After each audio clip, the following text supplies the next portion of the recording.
L'évangéliste Marc nous parle à de nombreuses reprises de la foule qui est autour de Jésus. Il est très attentif, cet évangile, à la foule qui se met en route vers Jésus. On nous dit, on allait vers lui de toutes parts. Et puis l'évangéliste Marc dit à plusieurs reprises que la foule écrasait Jésus. C'est pour ça que les disciples avaient mis à la disposition du Christ une barque pour éviter qu'il ne se fasse écraser par la foule.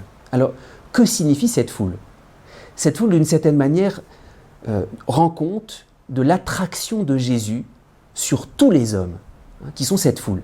Et spécialement les hommes qui sont blessés, qui sont malades et qui ont besoin d'être guéris.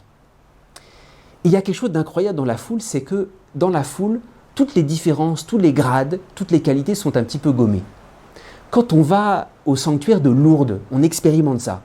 Qu'on soit général en chef, qu'on soit médecin, qu'on soit professeur, qu'on soit prostituée, qu'on soit un petit enfant, qu'on soit un père de famille, on est tous là avec nos misères et d'une certaine manière, on est tous au même niveau. C'est pour ça que la foule manifeste qu'on fait partie de cette humanité qui a en commun d'être misérable devant Dieu.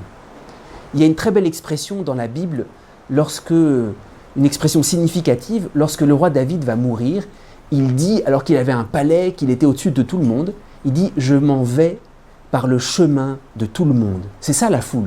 La foule, c'est qu'on n'est pas au-dessus des autres, on fait partie de l'humanité avec sa misère. Alors l'évangéliste Marc veut nous faire saisir de quelle manière on est devant Jésus. On se tient devant lui. À la fois, on est l'unique pour Jésus. Jésus appelle chacun de ses disciples par leur nom, et c'est nous-mêmes. Et en même temps, on fait partie de cette foule de boiteux, d'infirmes, et on n'est pas au-dessus des autres. Et saint Marc veut nous rappeler, si Jésus t'a appelé, c'est pas parce que tu es meilleur. C'est parce que Jésus, gratuitement, te tire de cette foule où tu es comme les autres, avec ta misère, avec ton péché, avec ta faiblesse.